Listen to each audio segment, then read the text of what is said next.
Michelle, welcome to Global Woman Community. Well, why do I say welcome? You have been one of the very first members long Yes. ago.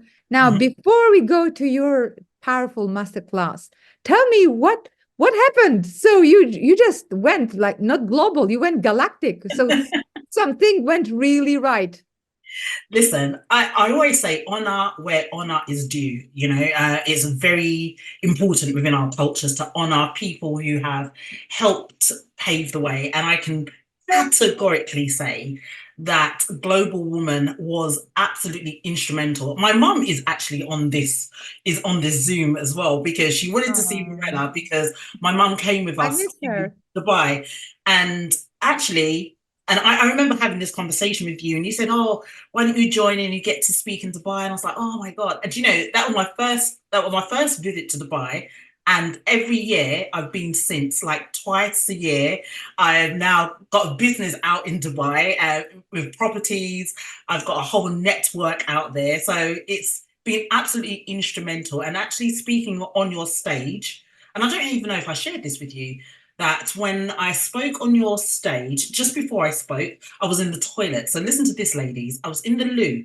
And the fact that Mirela talked about lipstick and clothing, I was in there and I was putting on my lipstick and I had a blue dress on. There was another lady in there and she had a blue dress on. So I said to her, "Oh, twins." And we just started laughing with each other. Then she said, "What brings you here?" So I told her, I said, "I'm with Global Woman and I'm speaking today." And she said, "Oh, I'm looking forward to hearing you speak." And I spoke. I did a good job. Well done, Michelle. And then she came up to me afterwards and she said, "I really loved what you did. I loved what you said. I loved your personality and character. I would love to bring you over to Dubai. Would you come over and speak at our conference?" So I got a second speaking gig through, speaking with Global Woman on their stage. And I had to fly back like 2 months later to speak at their event. And yeah, and that was my first overseas paid speaking gig. And I got that because I showed up, just as Mirela said. So I have to say thank you. Wow, wow, wow. That's powerful, Michelle. Honestly, I'm so happy that you're sharing this because sometimes people don't share their secrets. How does it work? And if it comes from me, it feels like I keep telling all day long, ladies, if you have tiny little bit of budget, please, please, please, if you don't put it into your lipstick, put it into your public speaking. Public speaking, if you're in business, public speaking is the only thing that grows your brand, grows your reputation, grows your audience, grows your money, grows your finance, grows your business. And honestly, and that was your beginning.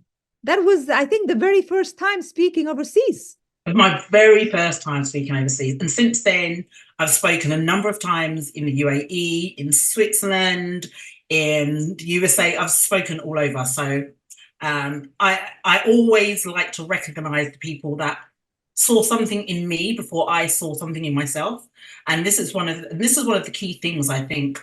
As women, we tend to underplay our experiences, underplay our skill set. We don't want to blow our own trumpet. And sometimes it takes somebody else to see what's within us and to be able to put us on a pedestal. And then when we actually actualize, yes, I'm good at this, we can take it from there. And Mirela saw something, and thank you for seeing something.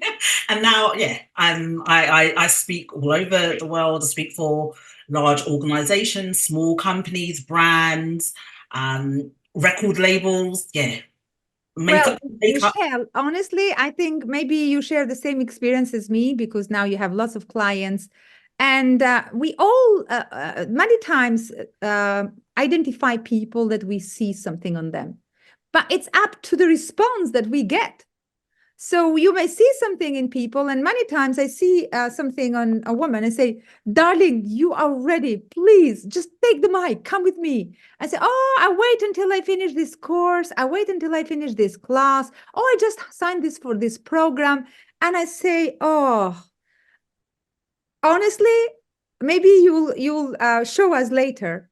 At the end of the day, until you have used what you already is has accumulated and what is given to you, nothing is going to happen. So no matter in what stage of your journey you are right now, it's time to start. So what made you believe, Michelle? Because not everybody could believe. I could tell you all day long that, hey, you are amazing. You can do this. And you can say, oh, no, no, I want to postpone it next year. But honestly, I had lots of other women who have been in business for a while, who are ready to rock that stage. Only you, and maybe I think there were two others that came with me. Mhm. And so you said, I'm coming.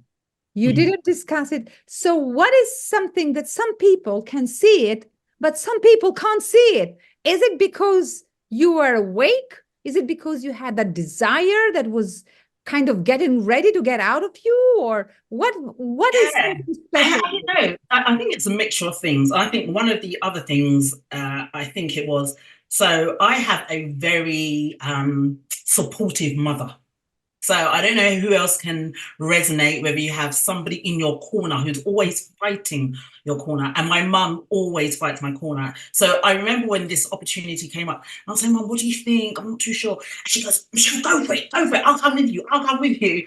Um, And that just gave me that extra, yeah, I can do this. And my mum always does remind me of who I am. And I think we all have to come to um, we need to come to a position where we think, I can't always depend on other people's belief. People make changes in their lives if they either believe in themselves or believe in other people who believe in them. But there comes to a time where you have to believe in yourself, where you have to put away the imposter syndrome.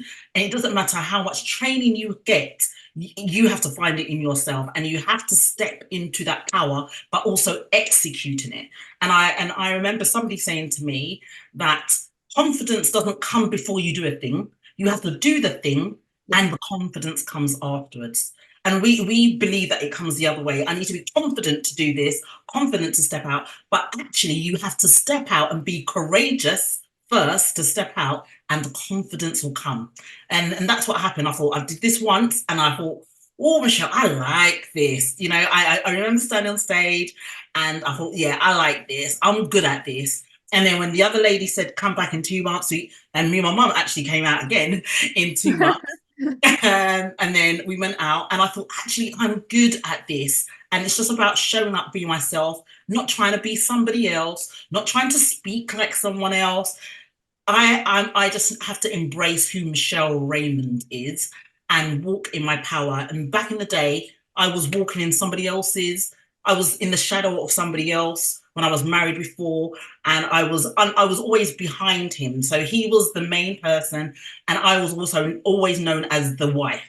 And I thought, now it's time for people to know me as Michelle, not the wife, not the sister, not the friend. I'm Michelle, and I'm owning that.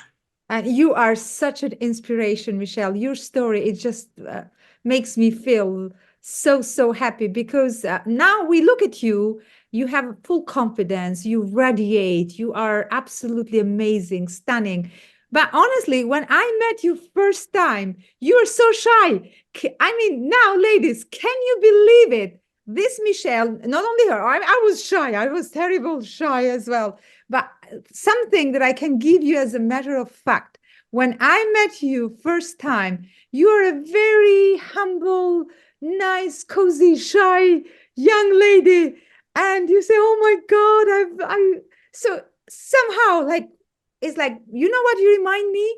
You remind me, many times people think that success can come overnight. And then they say, oh, success doesn't come overnight. But this is something that can happen overnight, the decision. Mhm. So you have the ability to take a decision and to trust your decision and to own your decision, even if it is wrong. And that, for some reasons, that has opened so many doors for you. So tell us a little bit more. How did you transform yourself from like not being sure? You maybe you knew that you are desiring something big, but you didn't see the picture, the full picture at the beginning. But how did you transform yourself now to who you are today?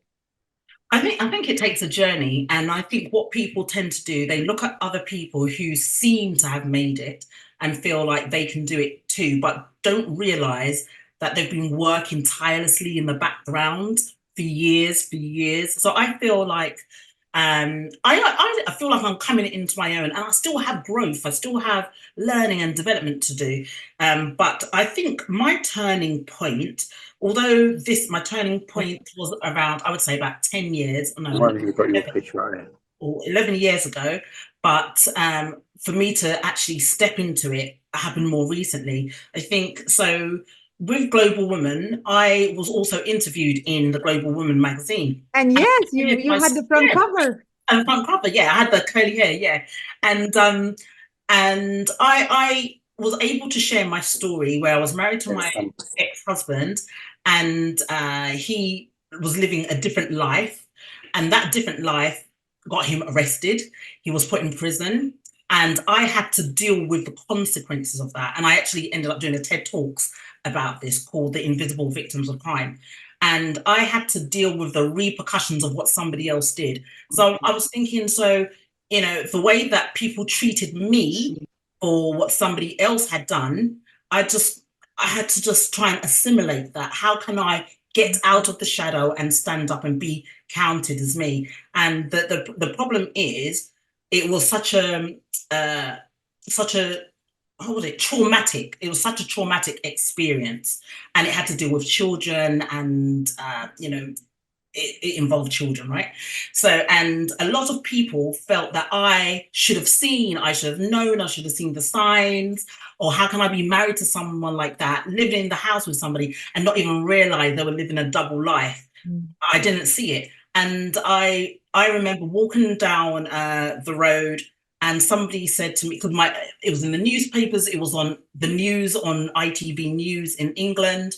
And so someone had seen me, and someone said to me, am I Michelle? And I had my marital surname then. And I said, yeah. And they spat in my face on the street. I had people put bricks through the window of my house. I had the school saying that I need to change my daughter's surname. So I had to deal with all of that. And through it, I was thinking, how do I get out? How do I get out of this? And I remember I went to church, and I heard the pastor say something that he says all the time. He said, be transformed by the renewing of your mind. So if I took that out of a religious context and just talked about that, he was talking about mindset shifts. We need a mindset change. No one can't give it to you. You've got to find that within yourself. And that's what I had to dig deep and know that I shouldn't be felt guilty. I shouldn't feel embarrassed. I used to sing, so I still sing actually, but I used to sing a lot then, and I stopped singing. I used to sing for Kylie Minogue, for Blur, for Luther Vandross, and I stopped singing. Well, basically, some of them kicked me out because of all what was happening. But I thought I need to regain my life back. And I made a promise to God. I made a promise to myself that when I get Michelle back, I will never be invisible again. So this is the mantra. This is the why. You said it earlier, Mirela. What's your why? That's the why that's kept me going. Because I said I was invisible once. I was spat upon. I went to sit down. People put their bags there so I couldn't sit next to them. Fine. But now it's the new Michelle, and I'm here to stay, and I'm not going to be invisible. Now, Michelle, to be honest, I never have met a woman that hasn't shared with me a drama or a trauma or a pain or a really a sad story. So we all have our past. We all have to go through lots of challenges, but not everybody has the courage to turn that drama into a triumph. And the drive that I could see in you from the moment that I met you and you shared a little bit with me, and I encouraged you, said, yes, I think you're ready. You just go for it. And not everybody can do that. And even after we published the article, I remember we had quite a few, challenges to put the article down. And we had that talk together and said, no, we didn't do this to put it down. We didn't do that. That's not the reason. So I'm very, very proud of your strength and you being able to overcome the fear and become bigger than the problem, because sometimes the problem really puts so much pressure on us and makes us feel very small, very little, very incapable. But we have choices, and stories like yours and this success that you have achieved. I mean, it's not just about what you have achieved. You have achieved you. You have achieved the best version of you, the person that you have become, the person that is full of confidence, full of radiation, shiny, and enthusiasm, excitement to live life. This is what I really see as a success in you. And also be so positive, believing in abundance, sharing, being grateful.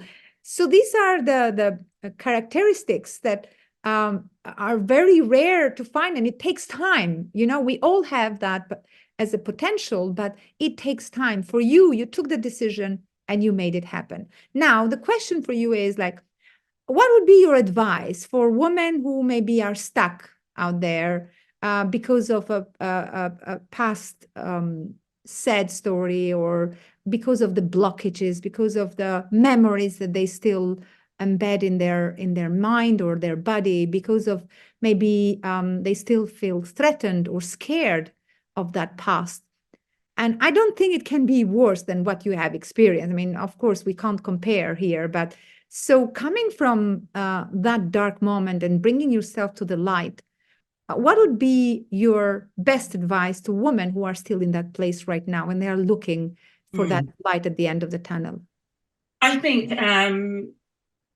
we all need to find someone that we trust to be vulnerable with, because I found that really hard to be able to share how I was feeling, but to be vulnerable and know that that person's not going to judge you. And I think once you share that vulnerability, there's strength in vulnerability. That person will also give you the strength. So I think everybody should have that one person who you can share your deepest fears, your deepest worries with, and allow them to boost you. I have that one. I have a number of people. I also am, I'm a faith believer, so I pray a lot, and that helps me. So somebody, if it's not somebody, it might be something, whatever it is to everybody. We need that one person or one thing that we can be laid bare. That's it. Be laid bare. They're not going to judge how big your breasts are. They're not going to judge how big your belly is. They're going to just take you as you are and allow you space to grow at your pace, not at the pace that they are, not the pace that your coach or your consultant or your mentor tells you, but grow at your own pace. That's very important, because there are people who just want to rush you back to who you need to be, and it's a process and it takes time. And it took me time, and it took a long time, I would say. But once you're there, you just need to anchor that. What does success look like to you as a person? So yeah, something like that.